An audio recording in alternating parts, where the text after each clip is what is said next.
নমস্কার প্রিয় শ্রোতা বন্ধুরা, সনাতন ধর্মচর্চা চ্যানেলে আপনাদের সকলকে স্বাগত। আমরা আজকে জানব জগন্নাথ দেবের মাসি কে। আমরা সকলেই জানি রথযাত্রা মানে জগন্নাথ, বলরাম আর সুভদ্রা তিন ভাই বোন রথে চেপে মাসির বাড়ি যান, তাই তো? আমরা ছোটবেলা থেকে এটাই শুনে আসছি। কিন্তু আপনাদের কখনো কি মনে হয়নি জগন্নাথ দেবের মাসি আসলে কে? তিনি কি আদেও জগন্নাথ দেবের মাসি? অর্থাৎ আমরা যে সম্পর্ককে মাসি বলি। যদি আপনারা ভাবেন হ্যাঁ, তাহলে আমি বলবো আমরা এতদিন ধরে একটা মস্ত বড় ভুলকে বিশ্বাস করে আসছি। আজকের এই ভিডিওতে আমরা জানব এক ইতিহাসের কথা, যেটা শুনলে আপনিও চমকে যাবেন। ভিডিওটি মন দিয়ে শুনুন, আর একটা অনুরোধ, ভিডিওটি স্কিপ করবেন না। প্রতি বছর আষাঢ় মাসের শুক্লা দ্বিতীয়া তিথিতে পুরীর শ্রী মন্দির থেকে রথ রওনা দেয় গুন্ডিচা মন্দিরের দিকে। আর এই গুন্ডিচা দেবীকেই আমরা জগন্নাথ দেবের মাসি বলে জানি। কিন্তু কে এই দেবী গুন্ডিচা?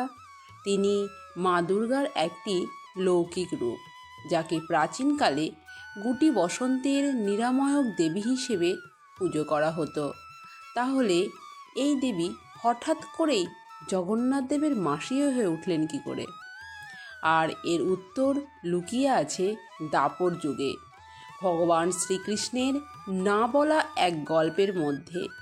দাপর যুগে যদু বংশের সুরক্ষা এবং সমৃদ্ধির জন্য ভগবান শ্রীকৃষ্ণ যখন বৃন্দাবন ছেড়ে দ্বারকায় চলে যান, তখন ব্রজভূমির গোপিনীরা শ্রীকৃষ্ণের বিরহে কাতর হয়ে পড়েন। শ্রীকৃষ্ণের দেখা না পেয়ে তাদের কষ্টে বুক ফেটে যাচ্ছিল। আর তাদের মধ্যে সবচেয়ে বেশি যিনি কষ্ট পাচ্ছিলেন তিনি হলেন পৌর্ণমাসী। এই পৌর্ণমাসীর নেতৃত্বে সব গোপিনীরা দ্বারকায় গিয়ে ভগবান শ্রীকৃষ্ণের কাছে তাদের মনের কষ্টের কথা জানান। গোপিনীদের এই ব্যাকুলতা দেখে শ্রীকৃষ্ণ তাদের গোপিনীদের একটি কথা দিয়েছিলেন। তিনি বলেছিলেন, কলিযুগে যখন তিনি নতুন রূপে ও নতুন শরীরে জগন্নাথ হিসেবে প্রকাশ পাবেন, তখন বছরে একবার তিনি পৌর্ণমাসীর বাড়িতে আসবেন। সেখানে এসে 7 দিন থাকবেন, সবার সাথে রাসলীলা করবেন এবং তারপর আবার নিজের মন্দিরে ফিরে যাবেন।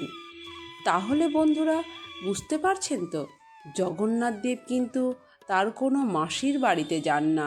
তিনি যান তার এক পরম ভক্ত পৌর্ণমাসীর বাড়িতে। কিন্তু কালক্রমে মুখে মুখে ঘুরতে ঘুরতে পৌর্ণমাসী এই নামটি থেকে পৌর্ণ শব্দটা বাদ চলে গেছে, শুধু মাসি থেকে গেছে। আর এখান থেকেই জগন্নাথ দেব 7 দিনের জন্য তার মাসির বাড়িতে যান।